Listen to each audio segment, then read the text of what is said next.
Episode 2. Numero dos. Yeah. Here we go. Hey, I'm Derek. And I'm Noah, and you're listening to A Bite Of, where we take our current favorite pop culture obsession and enjoy it one nibble at a time. That was real animated. I'm really riding high on the caffeine train right now. Cold brew? That cold brew is going through my veins. I have a feeling that this is going to create a habit for us that every time we record, we're going to chug some cold brew. Yeah. That way we're super high energy for these people on a Monday to hear us. Come and wake up with us.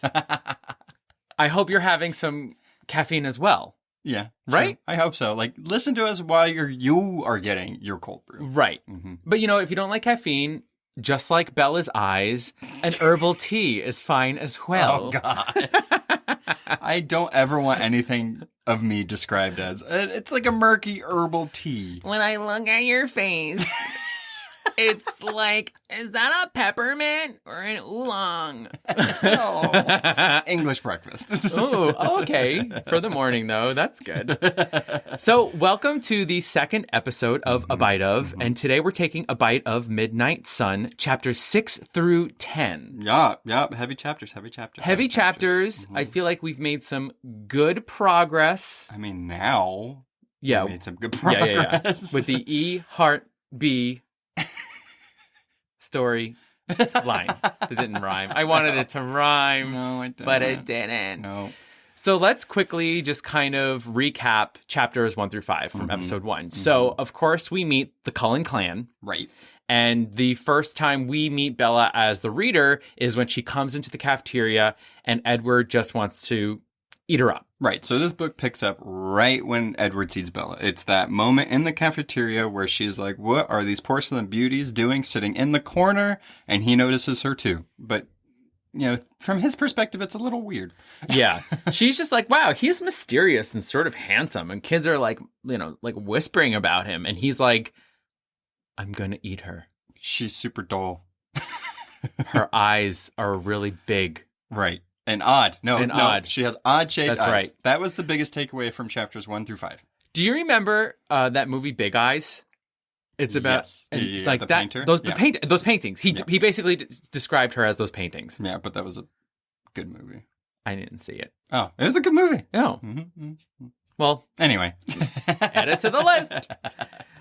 So that's it. So the whole first 5 chapters is really him trying to control his urges around Bella. This kind of back and forth. The van accident happens. They have a falling out, but he still keeps watching her. We see the first time of him sneaking into her room to watch her sleep.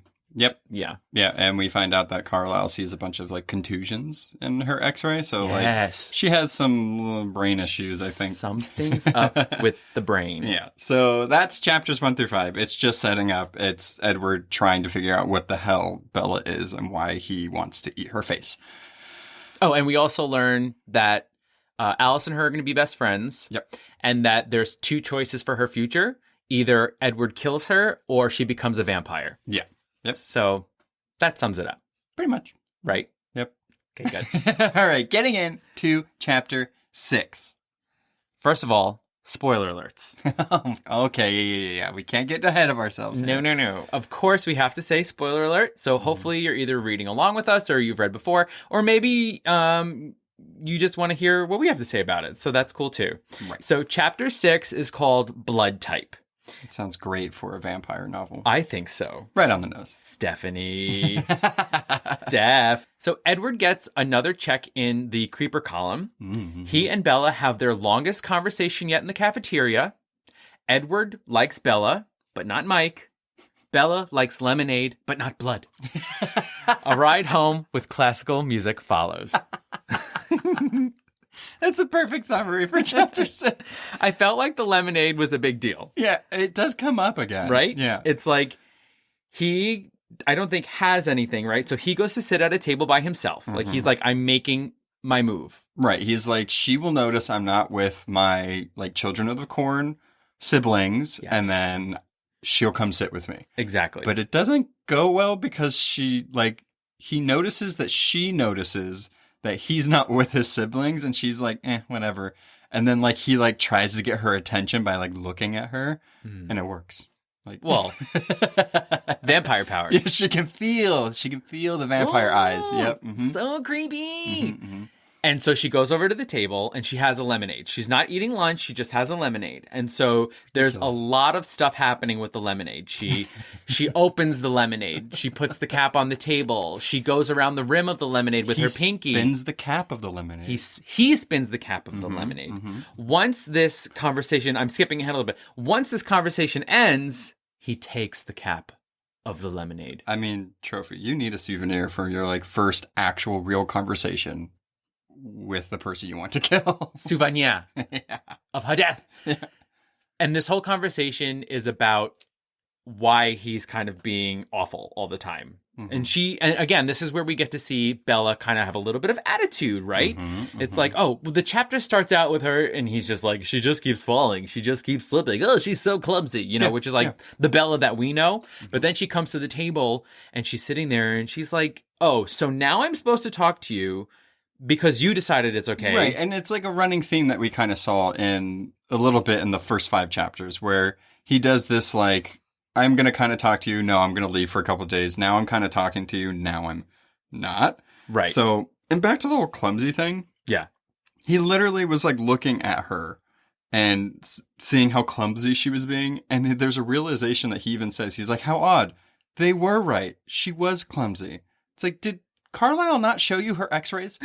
The contusions. The contusions. The contusions, Edward. And I just kind of, there's just this backstory in my mind that no one knows that Bella is just like always drunk.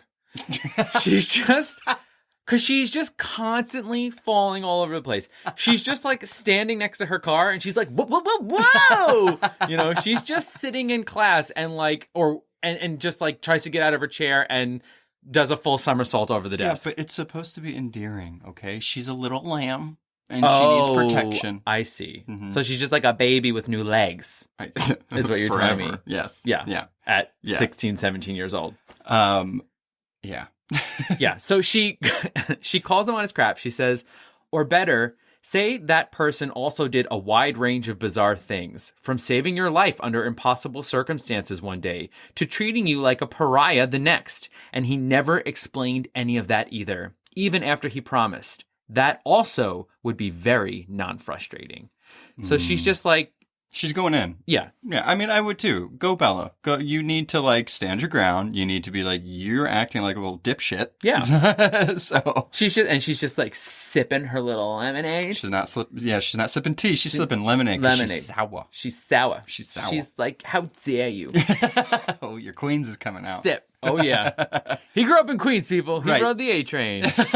So after this conversation, she goes to class. He can't go to class because they're doing blood typing. There's a lot of blood, and you can't do it. And Alice previously was like, you'll be fine. Just don't go to class. Yeah, like, she was like, don't forget about biology lab. Wink. Yeah. That's blood. You're going to eat everyone. So Edward does the normal teen angsty of a 90-year-old high school student and goes in his car and listens to what I'm assuming is either Claire de Lune or heavy death metal. Who knows?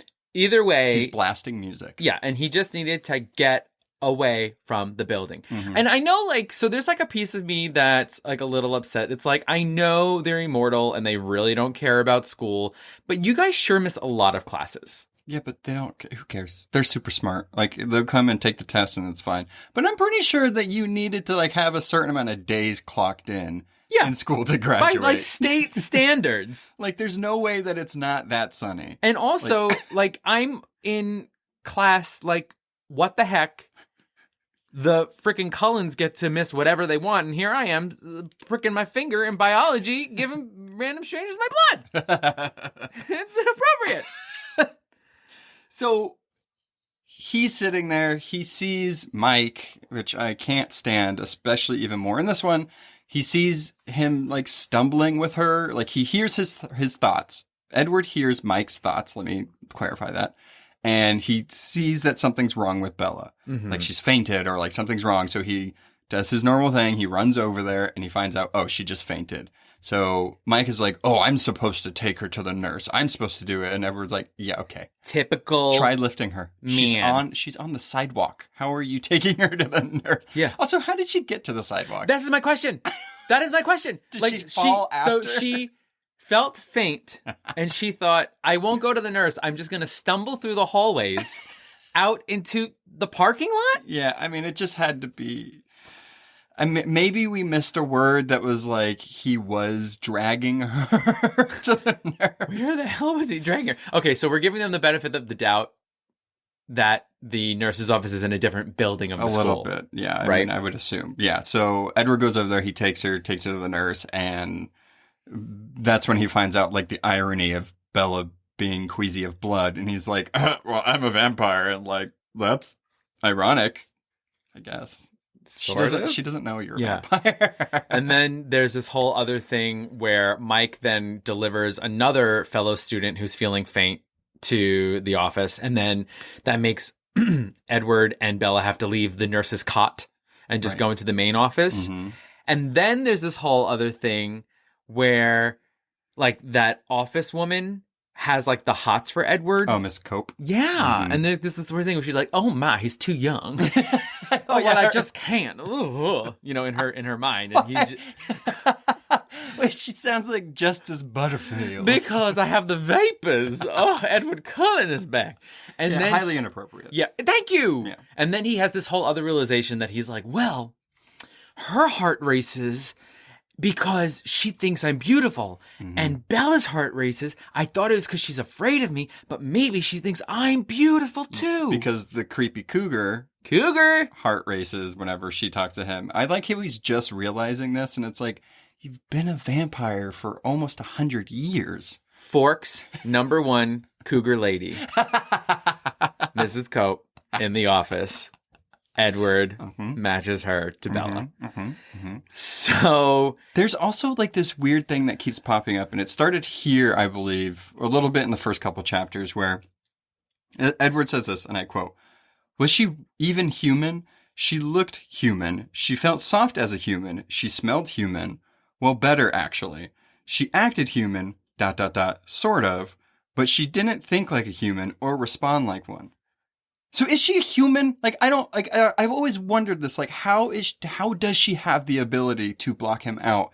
And like reading this and seeing it from Edward's perspective, how Charlie sounds a little muffled. Like he can't clearly pinpoint his thoughts. I'm like, is she like half fairy? Is this like a Suki Stackhouse kind of weird thing going on where like... Spoilers, jeez.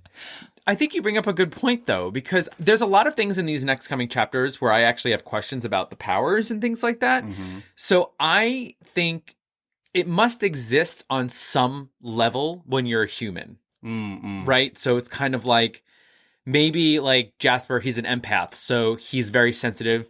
He can feel when people are going through things. It's like, but now when you get the venom in you, it just like supercharges whatever it is. Right. So it's like your personality trait come into power, right? Essentially, totally. Yeah, which makes sense for Bella because I guess she kind of wants to be closed off, and she wants to, but she also protects people, which also makes sense that she can make a shield with her mind. Okay, I mean, I guess that's fine. We nailed it. Yeah. High five. Theory approved. So after this, right? So he's like, I'm gonna get her out of here. I'm going to drive her home, and then I'll make Alice take her car back, the truck. So he drives her home, but before they leave school, Mike is like, I'll see you this weekend, right? And she's like, oh, yeah. And then Edward's like, oh, where are we going? And she's like, I'm going to La Push. La Push. He can't go there. He can't. There's a treaty. So that to me was just like my first little heart bump of Jacob. Which he has not been mentioned thus far. Book. This was the first little tiny glimpse because you know it, and he's like, okay, that's where it's on the reservation. Okay, we Jacob still exists. Yeah, and it's funny because like in the last episode, I was saying how like I was like in Twilight, you're like waiting for them to reveal that Edward's a vampire. Like this whole time, Midnight Sun, I'm going, when's Jacob going to come? Right, like, when's Jacob going to be there? Or when are we going to get to the part where Bella connects it? Right, you know? Exactly. There is a funny part that right before he takes her home where he's like forcing her almost in the car because he's like, no, let me take you home. In his head, he's like, I get to spend more time with her. In her head, she's like, I faint all the time. I'm fine. Mm-hmm. Stop being so pushy. Yeah. And it's like, this seems more aggressive on like from his perspective than it does from her perspective. I agree. And that's such Odd. a weird thing, isn't it? Like, so she's the one experiencing this aggressive behavior. And when it comes from her, you don't feel it as intensely as when it's coming from him. Mm-hmm. And you're like, wow, you're really pushy. You're really forcing her into this. I feel like the explanation, I guess, is more of he's like, well, like, was that not human enough? Which is something that I wanted to get into because we had mentioned in the last episode, we were like, he acts so odd. It's because he's old, but he's supposed to be a teenager. And he says when he's driving her home, as a human, I'd only learn the customs of my time.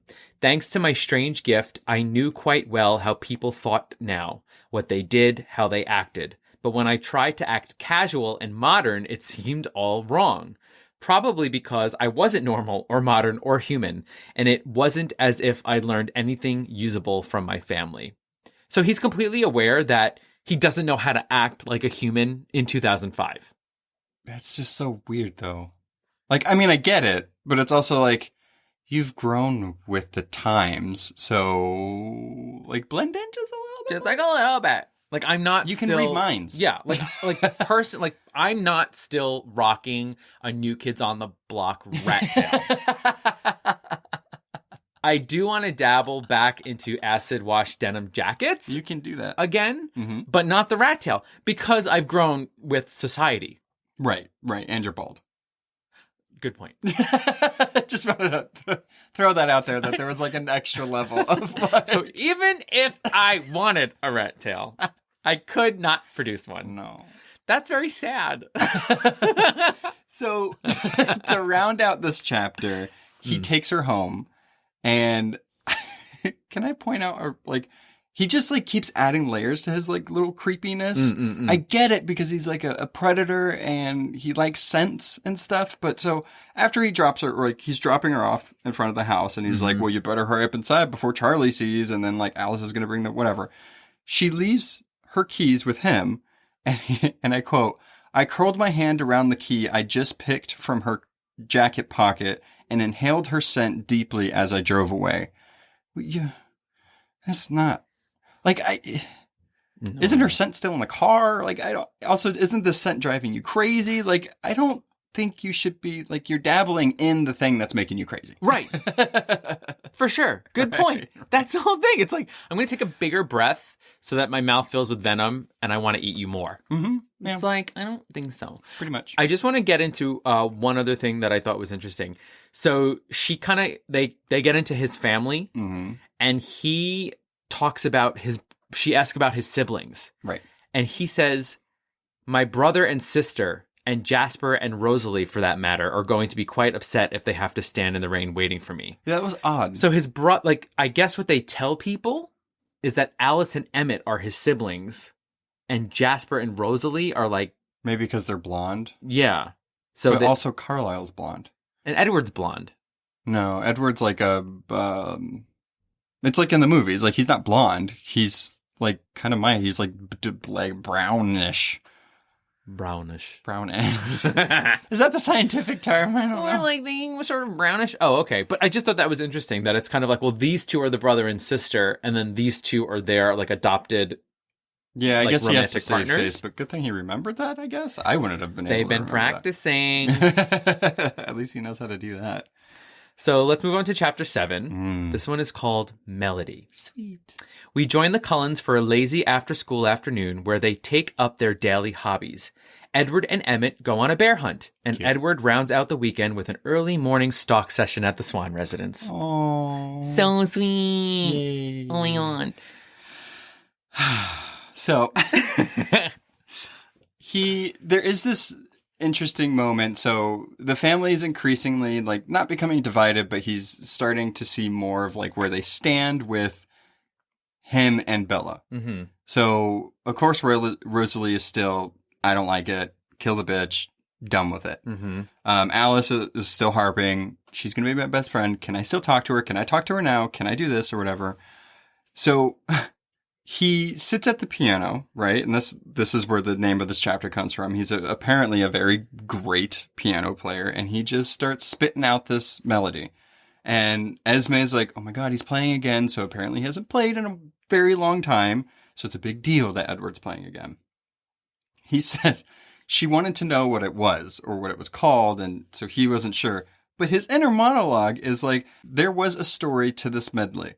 And once I saw that, the pieces fell into place effortlessly. The story was a sleeping girl in a narrow bed, dark hair, thick and wild, and twisted like seaweed across the pillow. That's Bella, obviously. But also, I'm just like, he's like, oh, it's a lullaby. It's like, no, this is a stalker's lullaby. Like, For sure. Totally. He's admitting in song, so it's coded, that he watches her every night. Right. He's like, this is a lullaby that I'm going to sing to her to make her go to sleep so I can watch her and kill spiders. That way they don't kill her. Okay, listen. If not that I don't want anyone creeping into our bedroom. Okay. But if we had a spider killer, that'd be cool. Yeah, I guess, but like, I like his reasoning. He's like, well, if I wasn't here, what would have happened with the spider and Bella? It's like, probably nothing, or nothing. Probably eating it. Yeah. Correct. I like seeing the Cullens after school. Mm-mm. I like seeing like what they do. Like they Their throw their pastimes. backpacks down, and then so it's like when they're not wrestling, Emmett and Jasper are just in a heated chess battle With like 18 boards. Yeah, Chess. and their own rules. I don't even know how to play with half a board. Pawns and whatever's on the cover of Breaking Dawn. And then Alice, she just busies herself by designing Rosalie's fashion line. Right. And on this particular day, Rosalie's still bent out of shape about Bella, so she's just channel surfing. Mm-hmm. But then we have that moment where Rosalie like lets her inner monologue guard down. And we, if I'm understanding it correctly, we come to realize that Rosalie wanted Edward. Right. As her romantic partner. Or it's, I think she did, but it was more like she didn't get the attention that she was so used to, like prior to being a vampire and also being a vampire. So like she always got the guy she wanted. Yeah. She always got whatever she wanted. And then Edward was the first man to not return that or want that for her. And I think that really did upset her. It's like her one, like that's her power. Conquest. That's her power. Sexy goodness. Right. Yeah. She also in that same like little area, it's let known that Rosalie actually she thinks Bella's playing. Mm-hmm. She's like, why? What? Like she's playing. And of course, Edward's like, how could she think she's playing? It's like, well, read Twilight. Yeah. She's like, she's white bread. Right. And I am like a real sassy King's Hawaiian roll. Oh, I love a King's Hawaiian roll. Yeah. I get it, Rosalie. I get what you're saying. It's so delicious. So they do that whole thing in the afternoon. He kind of, Alice comes over to him to sort of play. And guess what he takes out of his pocket for inspiration? His little talisman. The lemonade. Souvenir? The lemonade cap. Boop. There it is. He places it right on the piano and he's like going at it again. It's beautiful. Bella. This is my lullaby for Bella. I could not see him sing it. Seaweed hair. Pillow. Also, in case anybody was wondering, guess who's coming to town? Oh my God, these... Who? Peter and Charlotte. Who? I don't know. Okay, so they get brought up a few times and he's like, oh God, these other vampires that aren't vegetarian like us, but we're like friends with them or like they're part of the whatever. I'm worried because like, what if they catch wind of Bella? And it's, who are they? I don't ever remember them being brought up. Obviously, I guess in Twilight they wouldn't be brought up, but past that, were they ever brought up again? I don't know. They come up in like he thinks about them from this chapter through chapter 10. Right. It's always about like they're always in the back of his mind. They just randomly come up. Yeah. And I think what's frustrating about at least this set of chapters is that he makes such a big deal about them, but we never see any true interaction between him and Peter and Charlotte. Yeah. We find out later that Peter is like Jasper's vampire brother. Right. So the same vampire that made Jasper a vampire made Peter a vampire. Yeah, so it's their mother. I had a brain fart because I thought I was wrong because I thought Carlisle changed all of them. No, he didn't change Jasper. Jasper kind of came into their care. Hi, guys. Essentially. Like, oh, I'm new. Okay. Alice says we're going to be in love, so I guess I'm here now. I'm sorry, he's Southern. Alice says we're going to be in love, so I guess I'm here now. I do declare. I do declare. So while Edward and Emmett are on this like hunting trip that they usually go on, I did not need that bear fight.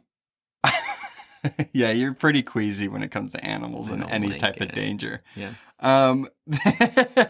After Edward starts talking about like there's like hurricanes and volcanoes and like spiders and all this stuff and she's clumsy as hell. Humans are so fragile. I'm starting to love Emmett so much more in this. Yes. He says, Emmett chuckled. You sound like a crazy person. You can hear that, right? I'm like, yes. Come through, Emmett, and tell him that he's being psycho. Who knew that Emmett was the voice of reason in the Cullen clan? Well, Bella didn't in Twilight. That's why we never knew. You're right. She never was able to have that full interaction Right. with him. But I completely agree. He's having this complete meltdown on this boulder, and Emmett's like, bro, chill. Do you want some bear? You want some bear? I got some fresh bear. Edward also calls him M instead of Emmett.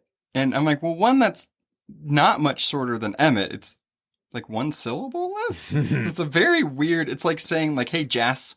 Oh, I would love that. Hey, Al, instead of Alice. Al. Does anybody call him Ed? No. How dare. Not allowed.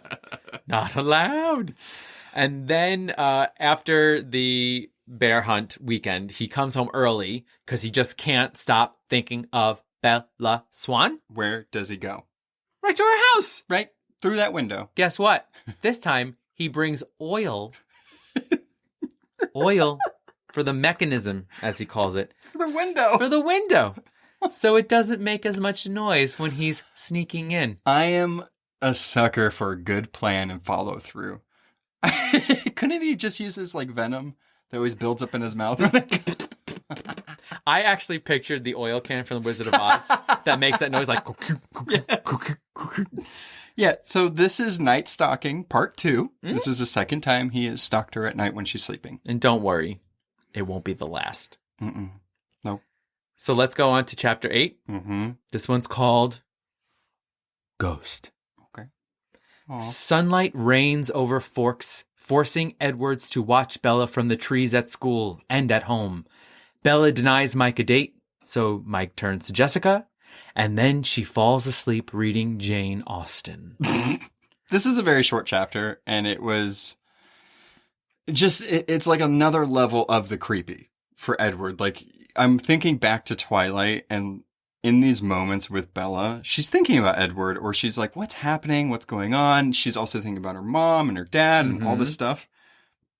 Edward's been there the whole time, and it's terrifying. Oh, yeah. Yeah. And he's just like, I'm going to go higher in the tree so she can't see me. yes. Like And there's that whole thing where he's like watching Mike and Bella at school when Mike is like, come on, let's go out. And she's like, I think you should really just ask Jessica out. I think it would hurt her feelings if we went out. And then like Edward is in like such a tiff that he like rips the tree out from the ground. Okay, listen.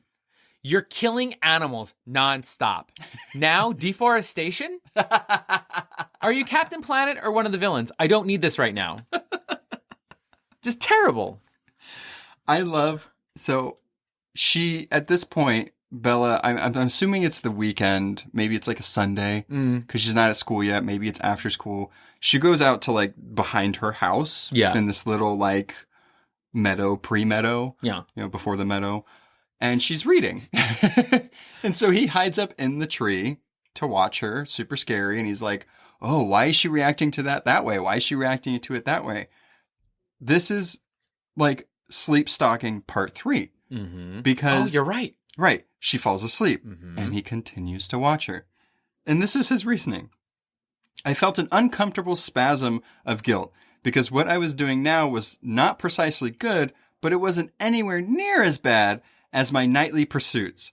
I wasn't technically even trespassing now. The base of this tree grew from the next lot over, let alone doing something more felonious. But I knew that when the night came, I would continue to do wrong. So he knows he's doing something wrong. He's doing it anyway, and then he's planning to do it again. He said, I don't need Alice to tell me the future. I know I'm going to do wrong later. And I like this sort of like very trivial point of being like, well, I'm technically on the other side of the fence, so it's fine. When you have to reason, when you admit it's bad, and then you have to like reason like, well, it's not as bad. Like there's this gray area. It's like, no, you know you're wrong. It's not as bad as what I normally do. Yeah, right. It wouldn't be bad if you just said that. But then the fact that you said you were going to do another nightly pursuit. Yeah. One is a terrifying way to phrase that, but also not okay. And also he was like, so once Bella lets Mike down at the school, Mike goes off to go find Jessica, and he has like these like vulgar thoughts about Jessica. And Edward's all bent out of shape. He's like, how could she think of her that way? That's disgusting. It's like, Edward, you're stalking her. Yeah, you're literally watching her while she sleeps. Multiple times.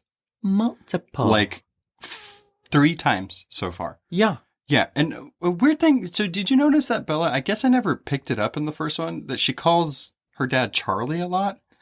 Why does she call him Charlie? Right. I feel like something was said about that, so listeners, let us know. Yeah. Like, why does she call him Charlie? Maybe because she didn't grow up with him as much, but he's still your dad. That's what I always kind of attributed it to, is like, well, they're not really close. Right. So she calls him Charlie. Right. And then after that, sleep stalking part 4 happens. Can I just say something? Of course. I feel robbed. I feel wronged that we were shorted another Cullen family sports moment. Oh, yeah, the football, right? Football! Yeah, football. Emmett's like, he writes football at the Rainier Field. Come on, please. Sorry. Are you kidding me? How do the Cullens play football? They just throw it real far. Yeah. And they just crash into each other. It just disintegrates. The pigskin just evaporates. It's just on fire. Yeah. They just see who can light the most on fire. Yeah, so again, sleep stalking, missed the sporting event. At least we knew this sleep stalking was happening. Because he said, I'm going to do it again. Yeah, he prepared us. So we got it. We got it. He gave that to us. So let's move on to chapter 9. Before we get into there, one more thing. And this is like, no, it's fine. This is continuing my love for Emmett. Because he says after he didn't make the game and he figures out why, because Edward went to go watch over Bella. He's like, you're pathetic. I can't even believe you missed the game last night just to watch somebody sleep.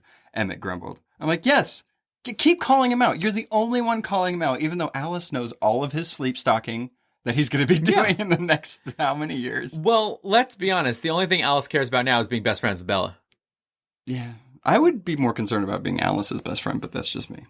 All right. Yeah. I like Alice. I mean, there's nothing wrong with Alice. No, she's, well, besides the vampire thing of murdering people, which they don't anymore. Right. But, true. You know, she's just a nice one. You know, if it's her or Rosalie, I'd probably want to hang out with Alice more. Yeah, but if I need my car supercharged, I'd go to Rosalie. Oh. Mechanic. You bring up a great point. If she's feeling extra stressed, she goes out to the garage and she just fixes stuff. I don't know anything about mechanics, so I just made a general term. It's nuts and bolts together. She just gets a ratchet out and she just cranks it.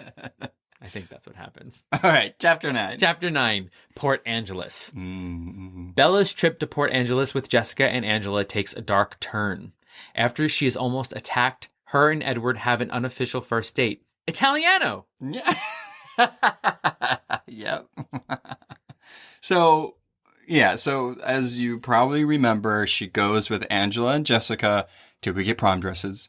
And Bella's intentions to go there was really to go to this bookstore because she had previously went to La Push and she coerced Jacob into pretty much telling her something that he shouldn't have said. Yeah, exactly. About the Cullens and the treaty and all that stuff. Yeah. But Jacob's like, this is bullshit. Just wait for one more book, Jacob. Oh, Jacob.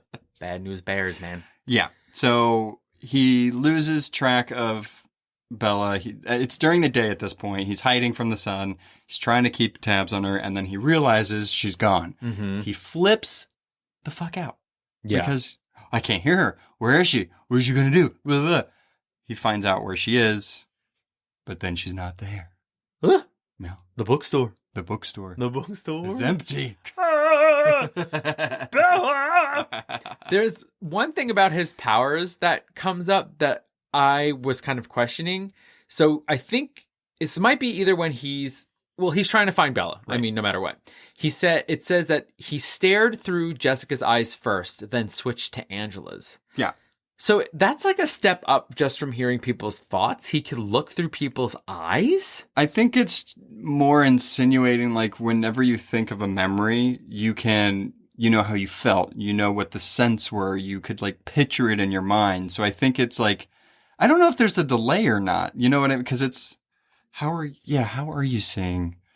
I don't know. Yeah. He has, like, television eyeballs. Pretty much. Well, and then he's like, I went into Angela's eyes and then she was changing, so I gave her privacy. Oh, cool.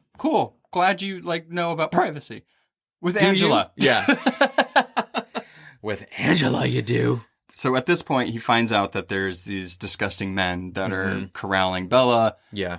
And going to do horrible things to her. Yeah. And that's when he starts going over there. There's a part where he says, I roared and a volley of snarls erupted from my throat. All I pictured was the cowardly lion. Yeah. Yes. Yes. Because, like, at this point, like, Edward's not terrifying at all. Like, when you're reading it from Bella's perspective, he's mysterious, he's weird, like, he's super strong. Apparently, he was bit by a radioactive spider. Maybe. But in his perspective, I'm like, oh, you're just like a lad. Like, we want love, but you also want to eat the person you love. So, like, I feel bad. And anytime I hear snarl, I'm like, okay. Like, but there's sadness behind that. Yeah. Wait, can we just say something? Yeah. We've just named 2 of Dorothy's companions from The Wizard of Oz. Bella is Dorothy. Exactly, right? Trying to find her way home. She doesn't have a dog, but still.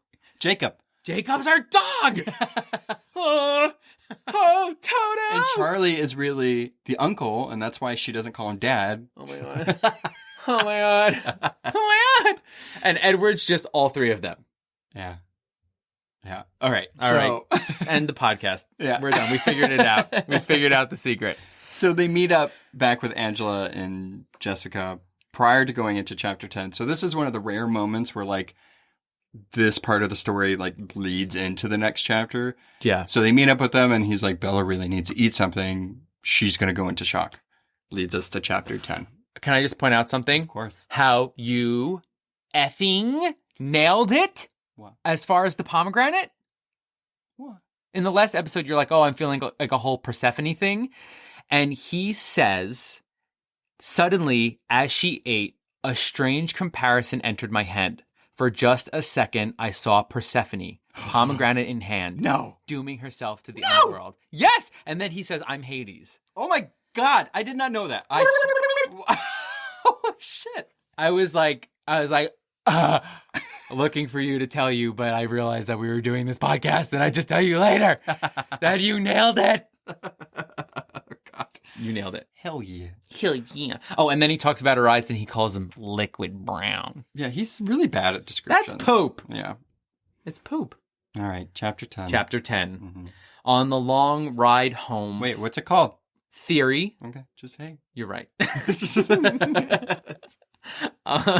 On the long ride home from Port Angeles, Edward comes out of the vampiric closet. This is it. And I just want to say that I have had the coming out scene so different in my head, I think because of the movie. Yeah, it gets ingrained in your head more in the movie than it did in the book. Yeah. Where it's actually like this, I mean, granted 100-mile-per-hour car ride home, it's just like a conversation. Yeah. I mean, he kind of just was like, fuck it, I do love her, and apparently I can't stop loving her, so if she gets it right, ding, you're good. This is also the first time Jacob's mentioned. Yes! Because they talk about La Push and, like, where she found out this theory that he's a vampire and, like, the mentioning of that. And she literally says Jacob Black. And I'm like, First name drop for Jacob. 10 chapters in. He deserved better. Right. And we also hear about the Volturi in this chapter. Yes. For the first time, he mentions them, their de facto vampire police force, the Volturi. So I felt like in this chapter, we finally had the coming out as a vampire to Bella, and then we also had the first Jacob Black name drop and the Volturi as well. So a lot from the just Twilight Saga universe is happening in this one chapter. Yeah. And it was kind of just like, oh, there it is. Yeah, that's literally what this chapter was just him explaining to her, this is how my powers work. This is how I'm a vampire. This is blah, blah, blah. There is a moment, and Edward seems to be doing this a lot in this. He obviously loves her. He's obsessed with her. He's stalking her. He's terrifying with her. But he also kind of tears into her, like in his inner monologue. So he's like, this is his conversation with her. He's like, you don't care if I'm a monster, if I'm not human. No, I stated, to wonder if she was entirely stable. I suppose that I could arrange for her to receive the best care possible. Carlisle would have the connections to find her the most skilled doctors, the most talented therapists. So because, she's not stalking you. She's acting like a normal person. You're a vampire, apparently beautiful, and you're saying you're crazy. You need to go to Looney Bin, get my vampire doctor daddy to send you in there. We're like, what? What's happening? Vampire Dr. Daddy is a gay subgroup that you just created. Anyway. Welcome. But such an amazing point. You're finally getting what you want, right? You're crazy. You're crazy. What? Edward. Oh, can we also just talk about, in the last episode, we were talking about how they were talking about like all the forged documents and things that they needed to exist. Right. Edward says this thing where he's like, and we had to get Carlisle's fake paperwork so he could practice as a doctor. So he's not a real doctor. What are you saying, Or is Edward? he a real doctor? But either... I'd hope he's a real doctor. Well, that's what I hope. He's just Check at the hospital. the receipts. Check the receipts. He's like, I don't know. Whoops. Whoa. But he's just so good looking. They're like, he knows everything. And he's like, I guess I'll stitch this. Everybody has contusions. Everybody is. That's right. Every x-ray he looks at, he just goes, I see contusions. And they're like, yes, Dr. Cullen. So after he drops her off, he goes back to the Cullen house, and he pretty much... Alice obviously knows what happened with Bella and all of that. She's chilling on the porch waiting for him. Right. And he's like, I gotta go talk to Carlisle. And while he's going from Bella's house to his house, he's thinking about the guys that did that to her. He was like, I saw all the nasty thoughts that... What was it? Lanny had all in his head. He's like a serial like harasser and rapist or like terrible person. And in my head, he's like... He said, I can't do this. It would be vengeance, not justice. I'm like, kill him. Right.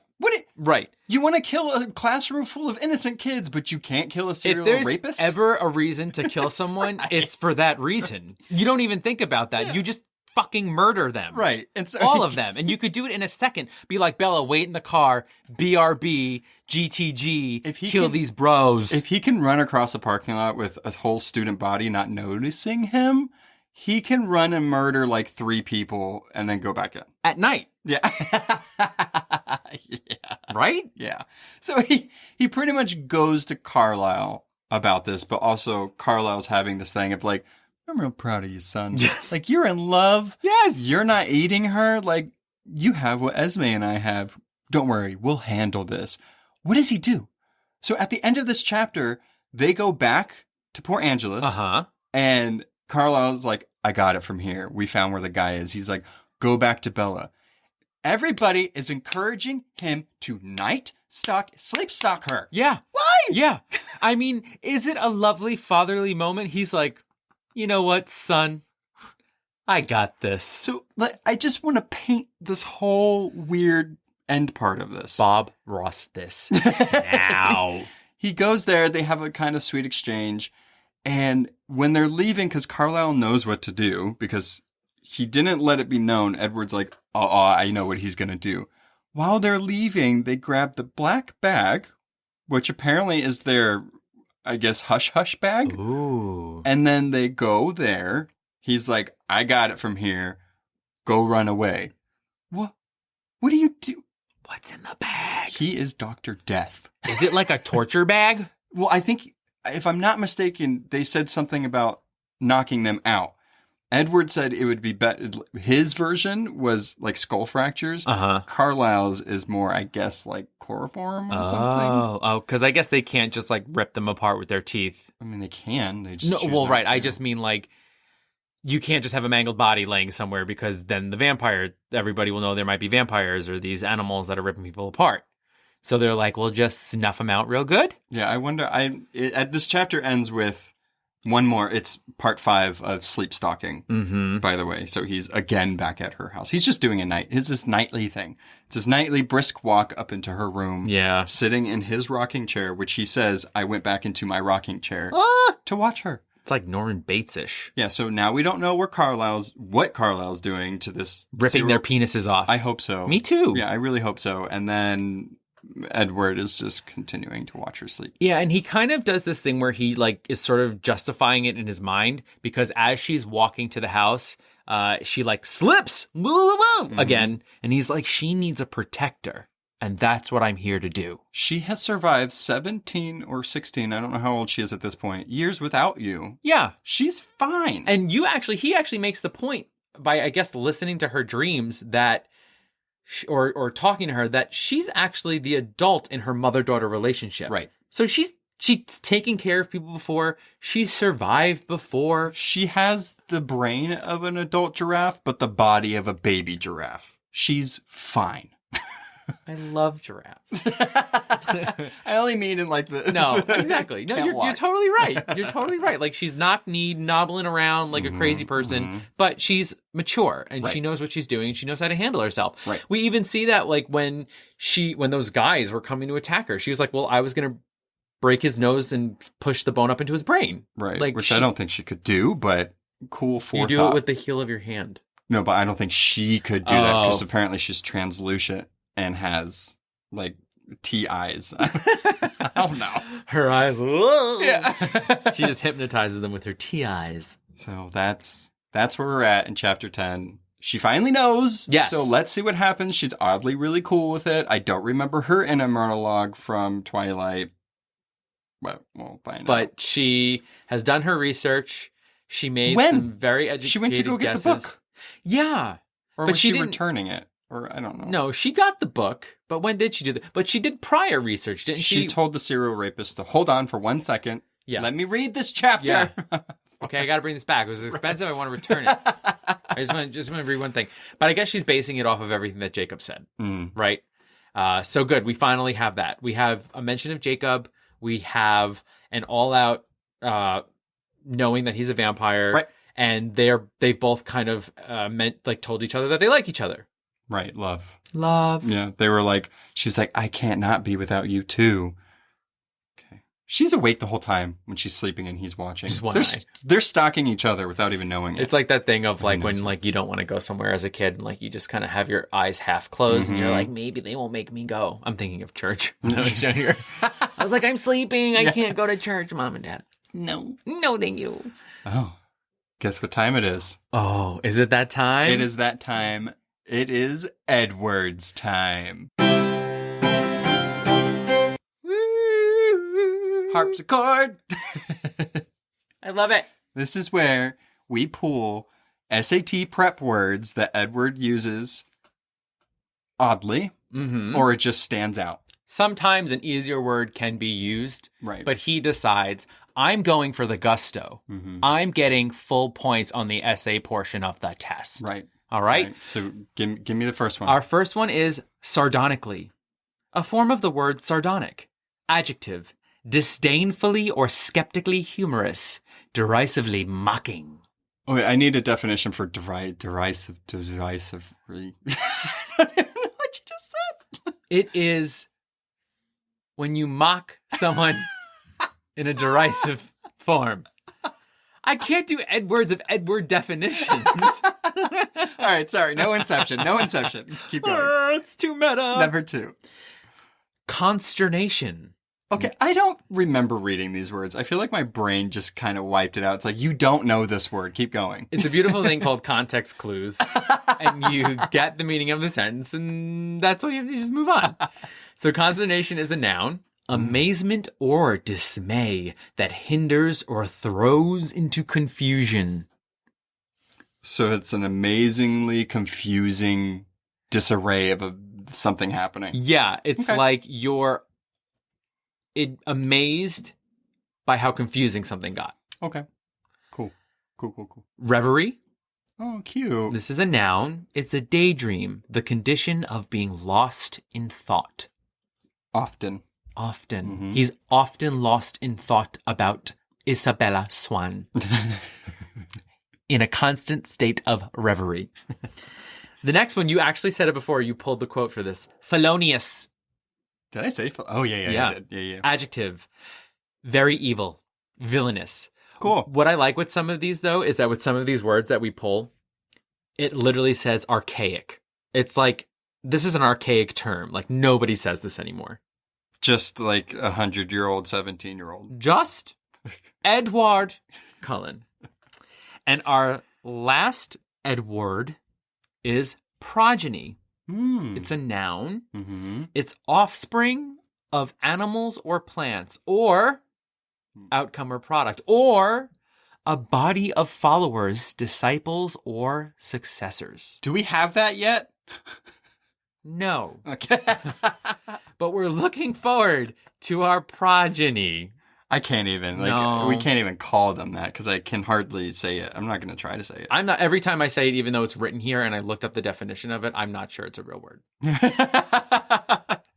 I'm reading it going, that can't be real. Even though it has 3 definitions, I'm like, no, not happening. Weird. I wonder where that is it the root word for prodigy? Maybe. Or, I don't know. Protege? Potageries? Prada. Parmesan. It just went way off rail. That's it. It's chapters 6 through 10. That is this bite of Midnight Sun. So we're getting somewhere. We are finally getting somewhere. I want to know why this book is bigger than Breaking Dawn. So we'll find out. He has so many thoughts. So many thoughts. Hopefully there is some glimmer in the sunlight soon. I need a bit. Thank you. Thanks for listening to A Bite Of. Artwork and editing by our own Noah. Be sure to subscribe and follow us on Instagram at A Bite Of Pod and on Facebook at A Bite Of. If you have questions, recommendations, or just want to say hi, you can email us at abiteofpod@gmail.com. You can find us on all podcast platforms. Please be sure to rate and review to spread the word. Hope you join us next time on A Bite Of. Bye.